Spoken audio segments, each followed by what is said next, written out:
ಎಲ್ರಿಗೂ ನಮಸ್ಕಾರ. ಇವತ್ತಿನ ನನ್ನ topic can you be pregnant with negative pregnancy test kit result. ಅಂದರೆ ಟೆಸ್ಟ್ ಕಿಟ್ಟಲ್ಲಿ ಪ್ರೆಗ್ನೆನ್ಸಿ ಟೆಸ್ಟ್ ಕಿಟ್ ಏನಿರುತ್ತಲ್ಲ ಅದರಲ್ಲಿ ನೆಗೆಟಿವ್ ಬಂದಿದ್ರೂ ನಾನು ಪ್ರೆಗ್ನೆಂಟ್ ಇರಬಹುದಾ ಅಂತಂತ ಕೇಳಿದ್ರೆ ಖಂಡಿತವಾಗ್ಲೂ ಇರಬಹುದು. ಆಯಿತಾ? ಸೊ ಯಾವುದನ್ನು ಬೇಗ ಡಿಸೈಡ್ ಮಾಡಬೇಡಿ, ಅದಕ್ಕೋಸ್ಕರನೇ ಈ ವಿಡಿಯೋ. ಆಯಿತಾ?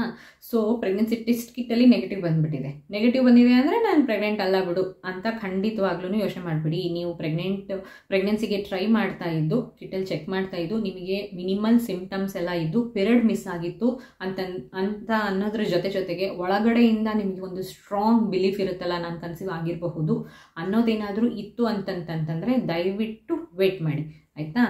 ಕಿಟ್ಟಲ್ಲಿ ನೆಗೆಟಿವ್ ಬಂದಿದೆ ಅಂತ ಆಯಿತು, ಕಿಟ್ಟಲ್ಲಿ ನೆಗೆಟಿವ್ ಬಂದಿದೆ, ನನಗೇನು ಕನ್ಸೀವ್ ಆಗಿಲ್ಲ, ಓಕೆ ಪೀರಿಯಡ್ಸ್ ಬರೋದಕ್ಕೆ ಏನೆಲ್ಲ ಮಾಡಬಹುದು ಅದನ್ನು ಟ್ರೈ ಮಾಡಿಬಿಡ್ಲಾ ಅಂತಂತ ಹೇಳಿ ಮಾಡೋಕ್ಕೆ ಹೋಗಬೇಡಿ. ಸೊ ಕಿಟ್ಟಲ್ಲಿ ನೆಗೆಟಿವ್ ಬಂದಿದೆ ಬಟ್ ನಿಮಗೆ ಪ್ರೆಗ್ನೆನ್ಸಿ ಸಿಂಪ್ಟಮ್ಸ್ ಇದೆ, ನಿಮಗೆ ಸ್ಟ್ರಾಂಗ್ ಬಿಲೀಫ್ ಇದೆ ನಾವು ಪ್ರೆಗ್ನೆಂಟ್ ಆಗಿದ್ದೀರಾ ಅಂತ ಅನ್ನೋದು ನಿಮಗೆ ಅನ್ನಿಸ್ತಾ ಇತ್ತು ಅಂತಂತಂದರೆ ಯಾಕೆಲ್ಲ ಏನು ರೀಸನಿಂದ ನಿಮಗೆ ಟೆಸ್ಟ್ ಕಿಟ್ಟಲ್ಲಿ ನೆಗೆಟಿವ್ ಬಂದಿರಬಹುದು ಅನ್ನೋದನ್ನ ಮಾತಾಡೋಣ ಇವತ್ತು. ಆಯಿತಾ? ಫಸ್ಟ್ ಥಿಂಗ್ ಏನು ಅಂತಂತಂದರೆ ಕಿಟ್ಟಲ್ಲೇ ಪ್ರಾಬ್ಲಮ್ ಇರಬಹುದು. ಅಂದರೆ ಡಿಫೆಕ್ಟಿವ್ ಕಿಟ್ ಇರಬಹುದು ಅಥವಾ ಎಕ್ಸ್ಪೈರಿ ಡೇಟ್ ಆಗಿರೋ ಅಂತಹ ಕಿಟ್ ಇರಬಹುದು. ಅದರಲ್ಲಿ ಏನಾದರೂ ಪ್ರಾಬ್ಲಮ್ ಇತ್ತು, ಡಿಫೆಕ್ಟಿವ್ ಕಿಟ್ ಇತ್ತು ಅಂತಂದ್ರೂ ಕೂಡ ಫಾಲ್ಸ್ ರಿಸಲ್ಟ್ ಬರುತ್ತೆ. ಆಯಿತಾ? ಸೊ ಹಾಗಾಗಿ ನೀವು ಕನ್ಫರ್ಮ್ ಮಾಡ್ಕೋಬೇಕು ಅಂತಂತಂತಂದರೆ ಇನ್ನೊಂದು ಕಿಟ್ಟನ್ನು ತೊಗೊಂಬಂದು ಕೂಡ ಚೆಕ್ ಮಾಡಿ. ಆಯಿತಾ? ಇದನ್ನು ನಾನು ಮಾಡಿದ್ದೀನಿ. ಯಾಕಂದರೆ PCOD ಇದ್ದಂಥವ್ರಿಗೆ ಫಸ್ಟ್ ಥಿಂಗು ಕನ್ಸೀವ್ ಆಗಿದ್ದೀವೋ ಅಥವಾ ಇರ್ರೆಗ್ಯುಲರ್ ಪೀರಿಯಡ್ಸಿಂದ ನಮ್ಮ ಪೀರಿಯಡ್ಸ್ ಡಿಲೇ ಆಗಿದೆನೋ ಅನ್ನೋದು ಗೊತ್ತಾಗಲ್ಲ. ಆಯಿತಾ? ಸೊ ಹಾಗಾಗಿ ಎವ್ರಿ ಮಂತು ನನಗೆ ಆ ತಲೆನಲ್ಲಿ ಅದಿರ್ತಿದ್ದು ನಾನು ಕನ್ಸೀವ್ ಆಗಿರ್ಬೋದಾ ಯಾಕಂದರೆ ಸಿನ್ಸ್ ನಾನು ಟ್ರೈ ಮಾಡ್ತಾ ಇದ್ದಿದ್ದರಿಂದ ಅದು ಇರ್ತಿತ್ತು. ಸೊ ಹಾಗಾಗಿ ನನಗೆ ಯಾವಾಗೆಲ್ಲ ಡೌಟ್ ಬರ್ತಿತ್ತು ಅವಾಗೆಲ್ಲ ಹೋಗಿ ಕಿಟ್ ತೊಗೊಂಬಂದು ಚೆಕ್ ಮಾಡ್ತಿದ್ದೆ. ಆ್ಯಂಡ್ ಅದರಲ್ಲೂ ಏನು ಅಂತಂತಂದರೆ ಒಂದು ಯಾವುದೋ ಒಂದು ಕಂಪ್ನಿದು ಕಿಟ್ ಇತ್ತಪ್ಪ, ಆ ಕಿಟ್ ತೊಗೊಂಬಂದಾಗ ನನಗೆ ಫಸ್ಟ್ ಟೈಮು ಆ ಕಿಟ್ ತೊಗೊಂಬಂದಾಗಲೇ ನನಗೆ ಪಾಸಿಟಿವ್ ಬಂದಿತ್ತು. ನ್ಯೂಸ್ ಎಲ್ಲ ತೊಗೊಂಬಂದವಾಗ ನನಗೆ ಬಂದಿರಲಿಲ್ಲ. ಅದಾದಮೇಲೆ ನೆಕ್ಸ್ಟ್ ಟೈಮೂ ಕೂಡ ಆ ಕಿಟ್ ಯಾವಾಗ ತೊಗೊಂಬಂದಿದ್ವಿ ಆವಾಗಲೇ ನನಗೆ ಪಾಸಿಟಿವ್ ಬಂದಿತ್ತು. ಅದಕ್ಕಿಂತ ಮುಂಚೆ ಅಷ್ಟು ಬೇರೆ ಕಂಪ್ನಿದೆಲ್ಲ ಕಿಟ್ ತೊಗೊಂಬಂದ್ರು ನನಗೆ ಪಾಸಿಟಿವ್ ಬಂದಿರಲಿಲ್ಲ. ಸೊ ನನ್ನ ತಲೆನಲ್ಲಿ ಹೆಂಗೆ ಅನ್ನಿಸ್ತಾ ಇತ್ತು ಅಂತ, ಈ ಕಿಟ್ ತೊಗೊಂಬಂದ್ರೆ ಮಾತ್ರ ಪಾಸಿಟಿವ್ ಬರುತ್ತೆ, ಬೇರೆ ಕಿಟ್ ತೊಗೊಂಬಂದ್ರೆ ನನಗೆ ಪಾಸಿಟಿವ್ ಬರಲ್ಲ ಅನ್ನೋ ಥರ ಹುಚ್ಚಿ ಥರ ಯೋಚನೆ ಮಾಡ್ತಾ ಇದ್ದೆ. ಸೀರಿಯಸ್ಲಿ ಹುಚ್ಚಿ ಥರನೇ. ಮಗು ಇಲ್ಲದೆ ಇರೋ ಅಂಥದ್ದು ನಮ್ಮನ್ನು ಹುಚ್ಚರನ್ನು ಮಾಡುತ್ತೆ ಅನ್ನೋದು ಸತ್ಯ. ಆಯಿತಾ? ನಾನು ಹಾಗೆ ಆಗಿದ್ದಿದ್ದು. ಓಕೆ, ಸೊ ಕಿಟ್ಟಲ್ಲಿ ಏನಾದರೂ ಪ್ರಾಬ್ಲಮ್ ಇತ್ತು ಅಂತಂದ್ರೂ ಕೂಡ ನಿಮಗೆ ರಿಸಲ್ಟ್ಸು ಫಾಲ್ಸ್ ರಿಸಲ್ಟ್ಸ್ ಬಂದಿರಬಹುದು.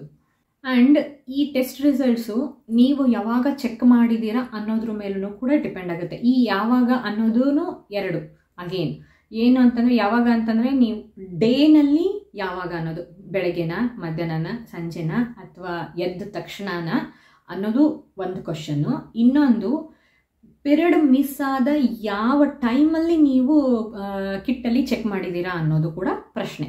ಯಾಕೆ ಅಂತಂತಂದರೆ ಎರಡೂ ಮ್ಯಾಟ್ರ್ ಆಗುತ್ತೆ. ಯಾಕೆ ಅಂತಂದರೆ ಟೂ ಅರ್ಲಿ ನೀವು ಪೀರಿಯಡ್ ಮಿಸ್ ಆಗಿ 1 ಡೇಗೋ 2 ಡೇಗೋ ನೀವು ಚೆಕ್ ಮಾಡಿದ್ರಿ ಅಂತಂದರೆ ಖಂಡಿತವಾಗ್ಲೂ ನೆಗೆಟಿವ್ ಬರುತ್ತೆ.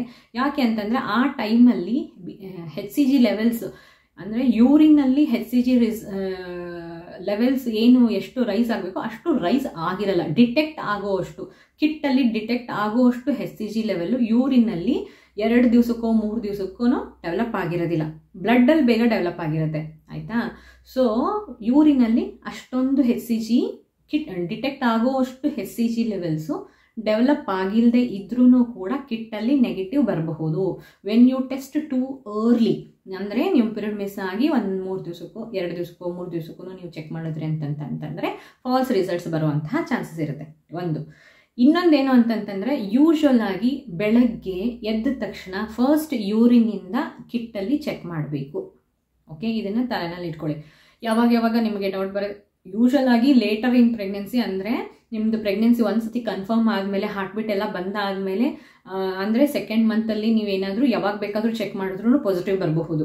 ಬಟ್ ವೆರಿ ಇನಿಷಿಯಲ್ ಸ್ಟೇಜಲ್ಲಿ ಅಂದರೆ 1 ಮಂತ್ ಆಗಿ ಫ್ಯೂ ಡೇಸ್ ಮಾತ್ರ ಏನಾಗಿರುತ್ತಲ್ಲ ಆವಾಗ ನಾನು ಹೇಳೋದು, ಆವಾಗ very early first urine use ಮಾಡಿಕೊಂಡೇ ಚೆಕ್ ಮಾಡಬೇಕು.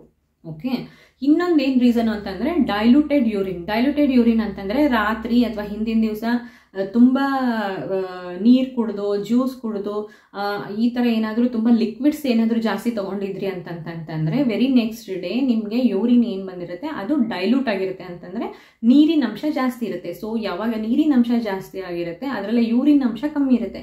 ಸೊ ಯೂರಿನ್ ಕಮ್ಮಿ ಇದೆ ಅಂತಂದವಾಗ HCG ಲೆವೆಲ್ಸ್ ಕೂಡ ಕಮ್ಮಿ ಇರುತ್ತೆ. ಸೊ ಯಾವಾಗ HCG ಲೆವೆಲ್ಸ್ ಕಮ್ಮಿ ಇರುತ್ತೆ ಕಿಟ್ಟಲ್ಲಿ ಡಿಟೆಕ್ಟ್ ಆಗಲ್ಲ. ಓಕೆ, ಸೊ ಕಾನ್ಸಂಟ್ರೇಟೆಡ್ ಯೂರಿನ್ನಿಗೋಸ್ಕರನೇ ಮಾರ್ನಿಂಗ್ ಯೂರಿನನ್ನು ಯೂಸ್ ಮಾಡಿ ಅಂತ ಹೇಳೋದು ಟೆಸ್ಟ್ ಕಿಟ್ಟಲ್ಲಿ, ಆಯಿತಾ. ಸೊ ಹಾಗಾಗಿ ಆದಷ್ಟು ನೀವು ನಾಳೆ ಟೆಸ್ಟ್ ಮಾಡ್ತೀನಿ ಅಂತಂತಂದರೆ ಅತಿಯಾಗಿ ನೀರು ಕುಡಿಯೋಕ್ಕೆ ಹೋಗ್ಬೇಡಿ. ಅಯ್ಯೋ ಹೀಗೆ ಹೇಳಿದ್ದಾರೆ ಅಂತಂತ ಹೇಳಿ ನೀರೇ ಕುಡಿದಿರ ಮಲ್ಕೊಳಕ್ಕೆ ಹೋಗ್ಬೇಡಿ. ನೀರು ಕುಡೀರಿ, ಆದರೆ ನಿಮಗೆ ಎಷ್ಟು ಬೇಕೋ ಅಷ್ಟು ಕುಡೀರಿ. ಹಾಗಂತ ಜಾಸ್ತಿ ನೀರು ಕುಡ್ದೆಲ್ಲ ಮಲ್ಕೊಳಕ್ಕೆ ಹೋಗ್ಬೇಡಿ. ಅದನ್ನು ಒಂದು ರೀಸನ್ನು. ಡೈಲ್ಯೂಟೆಡ್ ಯೂರಿನ್ ಇತ್ತು ಅಂತಂತಂದರೆ ನಿಮಗೆ ಟೆಸ್ಟ್ ರಿಸಲ್ಟ್ಸ್ ನೆಗೆಟಿವ್ ಬರಬಹುದು, even though you are positive. Next reason ಏನಿರಬಹುದು ಅಂತಂತಂದರೆ even though you have regular periods or irregular periods. ಯೂಶುವಲಾಗಿ ಇರ್ರೆಗ್ಯುಲರ್ ಪೀರಿಯಡ್ಸ್ ಅಂತಂದರೆ ಓವಲೇಷನ್ನು ಕೂಡ ಲೇಟ್ ಆಗುತ್ತೆ, ಹೆಚ್ಚು ಕಮ್ಮಿ ಆಗ್ತಾ ಇರುತ್ತೆ. ಬಟ್ ರೆಗ್ಯುಲರ್ ಪೀರಿಯಡ್ಸ್ ಇದ್ದೂ ಕೂಡ ನಿಮಗೆ ಈ ಪರ್ಟಿಕ್ಯುಲರ್ ಸೈಕಲಲ್ಲಿ ಓವ್ಯುಲೇಷನ್ ಡಿಲೇ ಆಗಿರಬಹುದು. ಓವ್ಯುಲೇಷನ್ ಲೇಟ್ ಆಯಿತು ಅಂತಂತಂದರೆ ಕನ್ಸೆಪ್ಷನ್ ಕೂಡ ಲೇಟ್ ಆಗಿರಬಹುದು. ಓಕೆ, ಸೊ ಆ ಥರ ಟೈಮಲ್ಲಿ ನಿಮಗೆ HCG ಲೆವೆಲ್ಸ್ ಏನು ಜಾಸ್ತಿ ಆಗಬೇಕು ಅಕಾರ್ಡಿಂಗ್ ಟು ವೀಕ್ ಅದು ಕೂಡ ಡಿಲೇ ಆಗುತ್ತೆ. ಸೊ ಹಾಗಾಗಿ ಯಾವಾಗ HCG ಲೆವೆಲ್ಸ್ ಕಮ್ಮಿ ಡೆವಲಪ್ ಆಗಿರುತ್ತೆ ಆವಾಗ ಕೂಡ ನೀವು ಪೀರಿಯಡ್ಸ್ನ ಮಿಸ್ ಮಾಡಿಕೊಂಡ್ರೂ ಕೂಡ 10 days ಆದರೂ ಕೂಡ ಕೆಲವೊಂದಿಷ್ಟು ಟೈಮಲ್ಲಿ ಕಿಟ್ಟಲ್ಲಿ ನೆಗೆಟಿವ್ ತೋರಿಸ್ಬೋದು because of low HCG which is because of delayed ovulation delay ಆಗಿರೋದ್ರಿಂದ ಇದಿಷ್ಟೂ ಆಗಬಹುದು, ಆಯಿತಾ. ಸೊ ಹಾಗಾಗಿ ಕಿಟ್ಟಲ್ಲಿ ನೆಗೆಟಿವ್ ಬರಬಹುದು. ಇನ್ನೊಂದೇನು ಅಂದರೆ different kits with different instruction how to use. ಅಂದರೆ ಒಂದೊಂದು ಕಿಟ್ಗೂ ಅದರದ್ದೇ ಆದಂತಹ ಇನ್ಸ್ಟ್ರಕ್ಷನ್ಸ್ ಇರುತ್ತೆ, ಹೀಗೆ ಯೂಸ್ ಮಾಡಬೇಕು ಅನ್ನೋದು, ಆಯಿತಾ. ಸೊ ಹಾಗಾಗಿ ಕೆಲವೊಂದಿಷ್ಟು ಕಿಟ್ಟಲ್ಲಿ ಡಬಲ್ ಲೈನ್ ಬರುತ್ತೆ, ಕೆಲವೊಂದಿಷ್ಟು ಕಿಟ್ಟಲ್ಲಿ ಪ್ಲಸ್ ಅಂತ ಬರುತ್ತೆ, ಕೆಲವೊಂದಿಷ್ಟು ಕಿಟ್ಸಲ್ಲಿ ಪ್ರೆಗ್ನೆಂಟ್ ಅಂತಲೇ ಡಿಸ್ಪ್ಲೇ ಆಗುತ್ತೆ. So it completely depends on company. ನೀವು ಯಾವುದು ಕಂಪ್ನಿದು ಪರ್ಚೇಸ್ ಮಾಡ್ತೀರಾ ಅನ್ನೋದ್ರ ಮೇಲೆ ಹೇಗೆ ಯೂಸ್ ಮಾಡಬೇಕು ಅನ್ನೋದು ಕೂಡ ಡಿಪೆಂಡ್ ಆಗುತ್ತೆ, ಆಯಿತಾ. ಇನ್ಸ್ಟ್ರಕ್ಷನ್ಸ್ ಏನು ಕೊಟ್ಟಿದ್ದಾರೆ ಅನ್ನೋದನ್ನು ಥರೋ ಆಗಿ ಓದ್ಕೊಂಡು ಅವ್ರು ಹೇಗೆ ಹೇಳಿದ್ದಾರೆ ಅದೇ ಥರ ನೀವು ಫಾಲೋ ಮಾಡಿ ಚೆಕ್ ಮಾಡಬೇಕು, ಆಯಿತಾ. ನಾವು ಅಲ್ಲೇನಾದರೂ ತಪ್ಪು ಮಾಡಿದ್ವಿ ಅಂತಂತಂದರೆ, ಈಗ ಸಪೋಸ್ ಹೇಳಬೇಕು ಅಂತಂದರೆ ಕಿಟ್ ತೊಗೊಂಡು ಹೋಗಿ ಇಟ್ಕೊಂಡಿದ್ದೀವಿ ಟೆಸ್ಟ್ ಮಾಡಬೇಕು ಅಂತ, ಏನೋ ಕೈ ತಗಲ್ಸಿ ಆ ಕಿಟ್ ಮೇಲೆ ಏನು ಹೀಗೆ ಒಂದು ಇದು ಬಂದಿರುತ್ತಲ್ಲ, ಜಾಗ ಇರುತ್ತಲ್ಲ, ಡಬಲ್ ಲೈನ್ ಏನು ಬರುತ್ತಲ್ಲ, ಅಲ್ಲಿ ಏನಾದರೂ ನೀವು ನೀರು ಚೆಲ್ಬಿಟ್ರೋ ಅಥವಾ ಇನ್ನೇನೋ ಆಯಿತು ಅಂತಂತಂದರೆ ಅದು ವೆಟ್ ಆಗೋಯ್ತು ಅಂತಂದರೆ ಆ ರಿಸಲ್ಟ್ಸ್ನ ನಂಬ್ಕೊಳ್ಳೋಕ್ಕಾಗಲ್ಲ, ಆಯಿತಾ. ಸೊ ಹಾಗಾಗಿ ಕಿಟ್ಟನ್ನು ಪ್ರಾಪರಾಗಿ ಯೂಸ್ ಮಾಡೋದು, ಅಕಾರ್ಡಿಂಗ್ ಟು ಇನ್ಸ್ಟ್ರಕ್ಷನ್ಸ್ ಯೂಸ್ ಮಾಡೋದು ಕೂಡ ತುಂಬ ಇಂಪಾರ್ಟೆಂಟ್. ಅಲ್ಲೇನಾದರೂ ಮಿಸ್ಟೇಕ್ ಆಗಿದ್ರೂ ಕೂಡ ನಿಮ್ಮ ಟೆಸ್ಟ್ ರಿಸಲ್ಟ್ಸು ನೆಗೆಟಿವ್ ಬರಬಹುದು. Next checking results too soon. ಅಂದರೆ ಈಗ ಯೂರಿನ್ ಹಿಂಗೆ ಸ್ಯಾಂಪಲ್ ಹಿಂಗೆ ಹಾಕಿದ ತಕ್ಷಣವೇ ಇಮಿಡಿಯೇಟಾಗಿ ನೋಡ್ಬಿಡೋದು, ಅಯ್ಯೋ ನೆಗೆಟಿವಾ ಅಂತಂತ ಡಿಸೈಡ್ ಮಾಡಬಾರ್ದು, ಆಯಿತಾ. ಅದ್ರ ಮೇಲೆ ಕೊಟ್ಟಿರ್ತಾರೆ ಇಷ್ಟು ಟೈಮ್ ವೇಟ್ ಮಾಡಿ ಅಂತ, ಆಯಿತಾ. ಅಷ್ಟು ಟೈಮ್ ವೇಟ್ ಮಾಡಿ ಆದಮೇಲೆ ರಿಸಲ್ಟ್ಸ್ನ ಚೆಕ್ ಮಾಡಿ.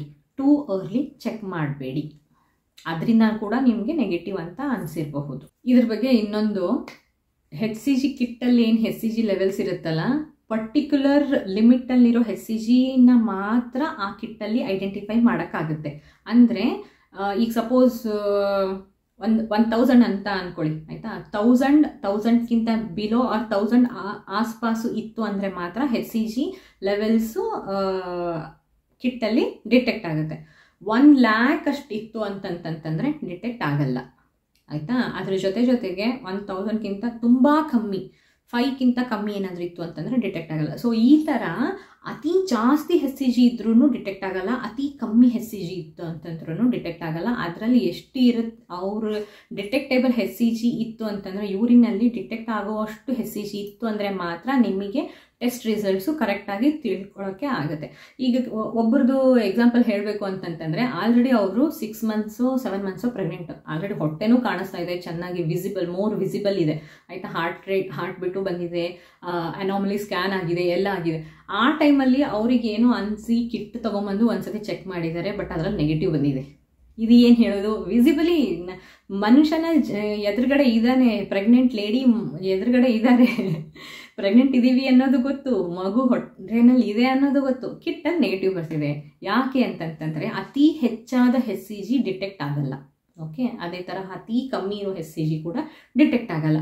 ಸೊ HCG ಟೆಸ್ಟು ಏನು ಕಿಟ್ಟಲ್ಲಿ ಏನು ಟೆಸ್ಟ್ ಮಾಡಬೇಕು ಅಂತಂತಂದರೆ ಇದಿಷ್ಟು ಫಾಲೋ ಮಾಡಿ. ಸೊ ನಿಮ್ದು ಏನಾದರೂ ನೆಗೆಟಿವ್ ಬಂದಿದೆ ಅಂತಂತಂದರೆ ಮಾರ್ನಿಂಗ್ ವಿತ್ ಕಾನ್ಸಂಟ್ರೇಟೆಡ್ ಯೂರಿನ್ ಇನ್ನೊಂದ್ಸತಿ ಟೆಸ್ಟ್ನ ಮಾಡಿ 2 days ಆದಮೇಲೆ, ಒಂದ್ಸತಿ ನೆಗೆಟಿವ್ ಬಂದಿದೆ ಅಂತಂದರೆ ಇಟ್ಸ್ ಓಕೆ, 2 days ಆದಮೇಲೆ ಮತ್ತೆ ಇನ್ನೊಂದ್ಸತಿ ಟ್ರೈ ಮಾಡಿ. ಯಾಕೆ ಅಂತಂತಂದರೆ ವಿದಿನ್ 48 hours HCG ಲೆವೆಲ್ಸು ಜಾಸ್ತಿ ಆಗಿರಲೂಬಹುದು, ಎಷ್ಟು ಡಿಟೆಕ್ಟ್ ಆಗುವಷ್ಟು ಜಾಸ್ತಿ ಆಗಿರಬಹುದು ನಿಮ್ಮ ಬಾಡಿನಲ್ಲಿ. ಸೊ 2 days ಆದಮೇಲೆ ಇನ್ನೊಂದ್ಸತಿ ಚೆಕ್ ಮಾಡ್ಕೊಳ್ಳಿ. ಓಕೆ, ಆ್ಯಂಡ್ ಕಾನ್ಸಂಟ್ರೇಟೆಡ್ ಯೂರಿನಿಂದ ಬರೀ ಕಿಟ್ಟಲ್ಲಿ ನೆಗೆಟಿವ್ ಬಂದಿದೆ ಅಂತ ಮಾತ್ರಕ್ಕೆ ಯಾವುದೇ ಎಕ್ಸ್ಟ್ರೀಮ್ ಆಗಿರುವಂತಹ ಸ್ಟೆಪ್ನ ತಗೊಂಡು ಪೀರಿಯಡ್ಸ್ ಬರ್ಸ್ಕೊಳ್ಳೋದಕ್ಕೆ ಟ್ರೈ ಮಾಡೋಕ್ಕೆ ಹೋಗಬೇಡಿ. ನಿಮ್ಗೆ ಅಷ್ಟು ಏನಾದರೂ ಡೌಟ್ ಇತ್ತು, ಬೇಗ ತಿಳ್ಕೊಳ್ಬೇಕು ಅನ್ನೋ ಆಸೆ ಇತ್ತು ಅಂತಂತಂದರೆ ಬ್ಲಡ್ಡಲ್ಲಿ ಬೀಟಾ HCG ಲೆವೆಲ್ಸ್ನ ಚೆಕ್ ಮಾಡ್ತಾರೆ, ಬ್ಲಡ್ ಟೆಸ್ಟ್ ಮಾಡ್ತಾರೆ, ಅದನ್ನು ಮಾಡಿಸ್ಕೊಳ್ಳಿ. ಸೊ ದಟ್ ನಿಮ್ಗೆ ದೇರ್ ಆ್ಯಂಡ್ ದೆನ್ ಗೊತ್ತಾಗ್ಬಿಡುತ್ತೆ. 1 ಡೇನಲ್ಲಿ ಬೀಟಾ HCG ಲೆವೆಲ್ಸ್ ಗೊತ್ತಾಗುತ್ತೆ, ರಿಪೋರ್ಟ್ಸ್ ಬರುತ್ತೆ, ಆವಾಗಲೇ ಡೌಟ್ ಕ್ಲಿಯರ್ ಆಗುತ್ತೆ. ಓಕೆ, ಇದಿಷ್ಟೇ. ಕಿಟ್ಟಲ್ಲಿ ನೆಗೆಟಿವ್ ಬಂದ್ರೂ ನಾವು ಪ್ರೆಗ್ನೆಂಟ್ ಇರಬಹುದಾ ಅಂತ ಕೇಳಿದರೆ ಖಂಡಿತವಾಗ್ಲೂ ಇರಬಹುದು. Yes, answer is yes. ದಯವಿಟ್ಟು ವೇಟ್ ಮಾಡಿ. ಓಕೆ, ಆ್ಯಂಡ್ ಈ ವಿಡಿಯೋ ನಿಮಗೆ ಇನ್ಫಾರ್ಮೇಟಿವ್ ಅಂತ ಅನ್ನಿಸ್ತು ಅಂತಂತಂದರೆ ಲೈಕ್ ಮಾಡಿ, ಕಮೆಂಟ್ ಮಾಡಿ ಆ್ಯಂಡ್ ಶೇರ್ ಮಾಡಿ. ನನ್ನ ಚಾನಲ್ನ ಸಬ್ಸ್ಕ್ರೈಬ್ ಮಾಡಿ. ಧನ್ಯವಾದ.